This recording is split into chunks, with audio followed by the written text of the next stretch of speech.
பொருளாதார வளர்ச்சியும் முதலீட்டாளர் நம்பிக்கையும் பாதிக்கப்படாமல் இருப்பதை உறுதி செய்யும் வகையில் மத்திய அளவிலான ஒருமைப்பாட்டு அரசாங்கம் நிலையானதாகவும் வலுவானதாகவும் நீடிப்பதாக பிரதமர் டத்தோஸ்ரீ அன்வார் இப்ராஹிம் தெரிவித்தார். மாநில அளவில் போட்டிகள் நிலவினாலும் மத்திய அளவில் ஒருமைப்பாட்டு அரசாங்கத்தில் கட்சிகளுக்கு இடையிலான ஒத்துழைப்பு சிறப்பாக உள்ளது. தொடர்ந்து சுமூகமாக நடைபெறும் அமைச்சரவை கூட்டங்களில் பிரதிபலிக்கப்படுவதை பிரதமர் சுட்டிக்காட்டினார்.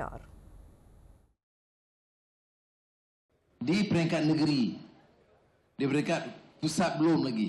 Mudah-mudahan insya-Allah kekal sampai pilihan raya. Jadi tadi saya selain Perdana Mak Sabu, Anthony Loke dengan Datuk Seri Zahid dan lain-lain semua mesyuarat Jemaah Menteri seperti biasa. Dalam hati siapalah tahu.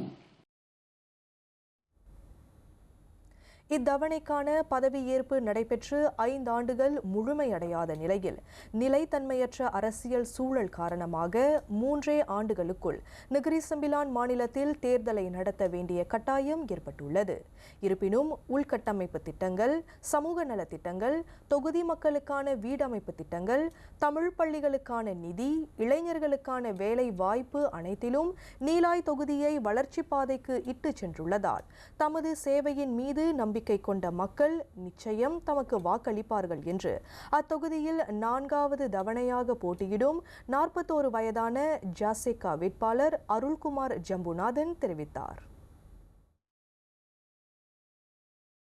ஒவ்வொரு ஆண்டும் ஏறக்குறைய ஒரு 60-70 million நிதி தொகையில் அவர்கள் இருக்கின்ற வசிப்பிடங்கள் சாலை, கால்வாய், சாலை விளக்குகள், பாலங்கள் மற்றும் பல பிரச்சனைகளை இந்த குறுகிய காலத்தில் நம்ம நிவர்த்தி செய்திருக்கின்றோம்.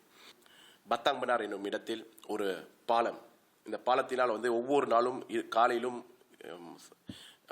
ஈவினிங்கில் மிகப்பெரிய மிக மோசமான ஒரு சாலை நெரிசல் ஏற்படும். அதை தற்போது ஏறக்குறைய 10 மில்லியன் செலவில் புதிய பாலத்தை கட்டி அது இன்னைக்கு ஒரு நல்ல வரவேற்பை கிடைத்திருக்கின்றது.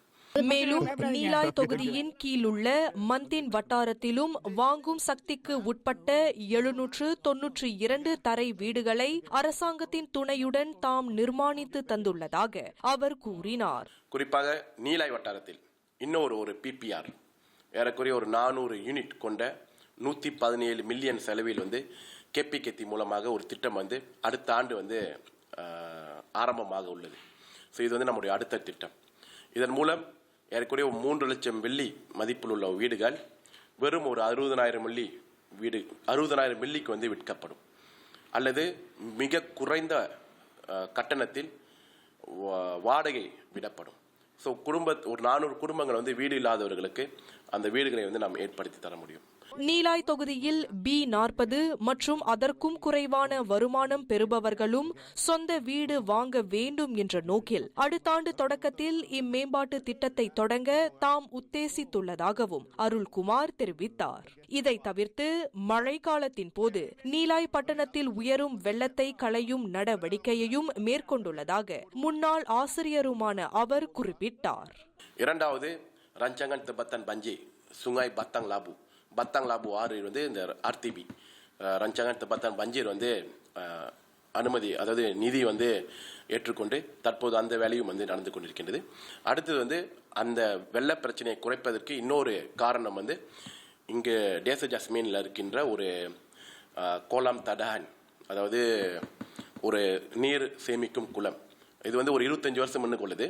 இன்றைக்கு அப்கிரேட் பண்ணப்பட்டு வருகிறது ஏறக்குறைய ஒரு 3.9 மில்லியன்.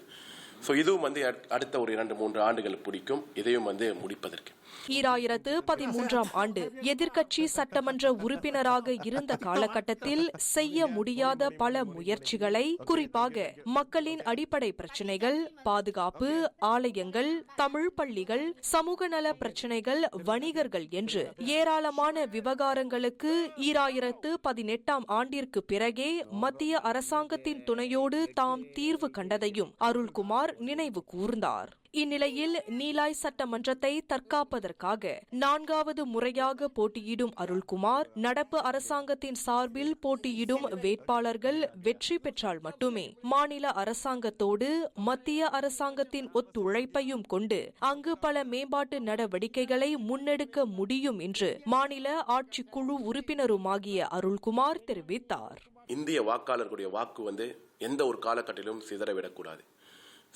சிதறினால் கண்டிப்பாக அடுத்தது வருபவர்கள் ஒரு இந்தியராக இருக்க மாட்டார்கள். அதை அனைவரும் கண்டிப்பாக கருத்தில் கொள்ள வேண்டும். ஒரு மலாய்க்காரர் வரலாம் அல்லது ஒரு சீனர் வரலாம்.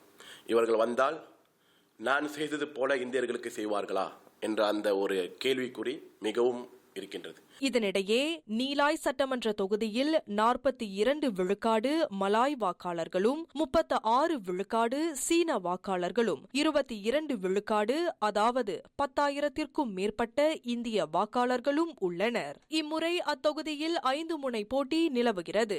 நம்பிக்கை கூட்டணி சார்பில் அருள்குமார் போட்டியிட தேசிய முன்னணியில் இருந்து மாசிசாவைச் சேர்ந்த லாய் சியன் கோங்கும், பர்சாத்துவில் இருந்து டத்தோ வி சரவணகுமாரும், பர்ஜாசாவில் இருந்து ஜமானி இப்ராஹிமும், இறுதியாக சுயேட்சை வேட்பாளராக ஓமார் முகமது இசாவும் களம் காண்கின்றனர்.